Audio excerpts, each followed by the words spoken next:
السلام عليكم ورحمة الله وبركاته. معاكم أم عبد الله من يوميات أم عبد الله وأم عمر من قلب الصعيد. النهاردة يا حبايبي هنعمل مع بعض شوية عدس. يعني شوية عدس ما يكرموش إلا ليكم.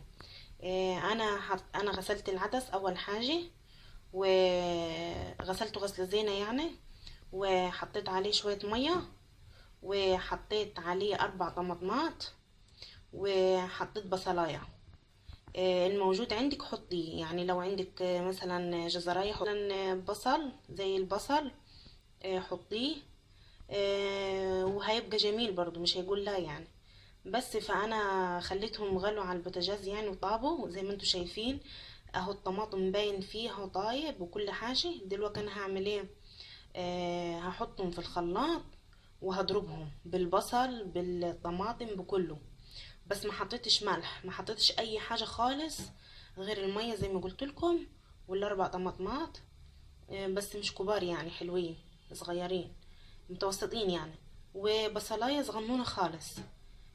فانا دلوقتي هضربهم في الخلاط وهرجع لكم تاني ان شاء الله. وهعمل الطشه في، بس اقول لكم على حاجه يا بنات.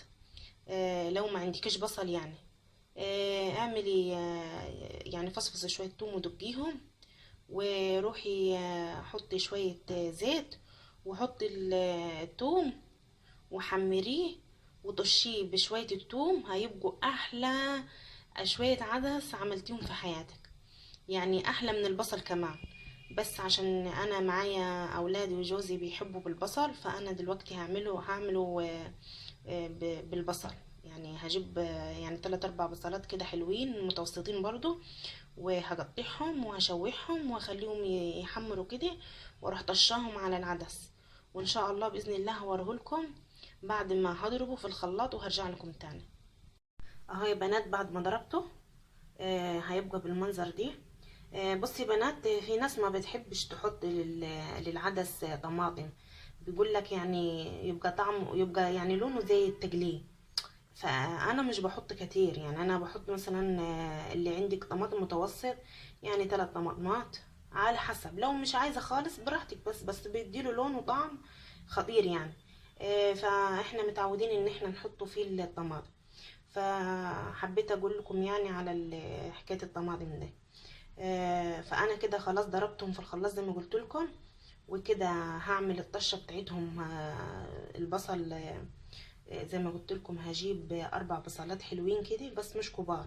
لو عندك بصل كبير خدي بصلتين بس كبار من بتوعات التجالي يعني، وقطعيهم وحمريهم وطشيهم، ويبقى احلى عدس من ايدك هتعمليه. ولو يستحسن برضو اعمليه بتوم زي ما قلت لك.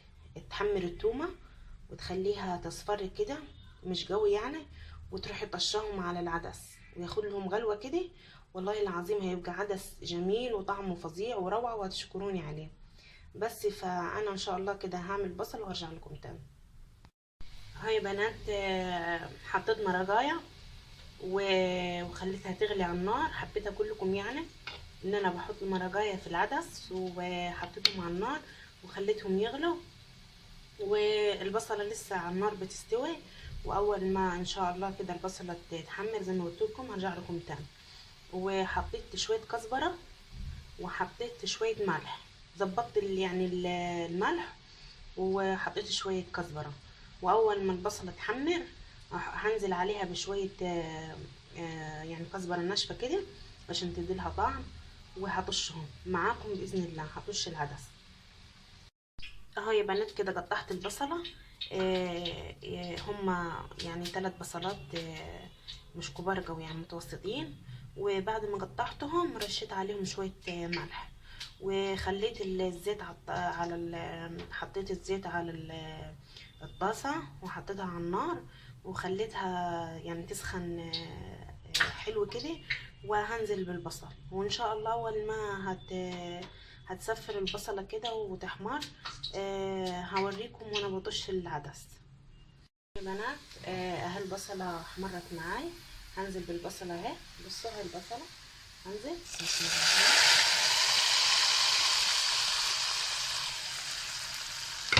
هحط شوية عدس، حطيت هنا شوية عدس على شوية البصل اللي كانوا في الطاسة اللي في الآخر، ونزلتهم على العدس اهو. وادي منظر العدس بعد ما طشيته. وان شاء الله كده هقدمه لكم في التقديم ايه شكله صح. وان شاء الله باذن الله الطريقه بتاعتي تعجبكم. و يعني مش لاقيه كلام اقوله لكم.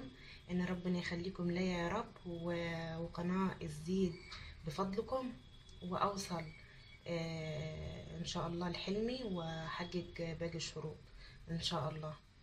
آه، هسيبكم وهرجع لكم بالتقديم. اهو يا بنات حطيته في صحن التقديم.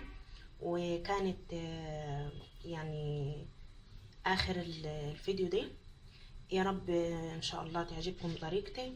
وعايزه اقول لكم يا بنات انا ما رضيتش اطول عليكم في الفيديو، يعني بقيت اقول لكم هعمل ايه وما اعملش ايه عشان ما اطولش عليكم الفيديو بس.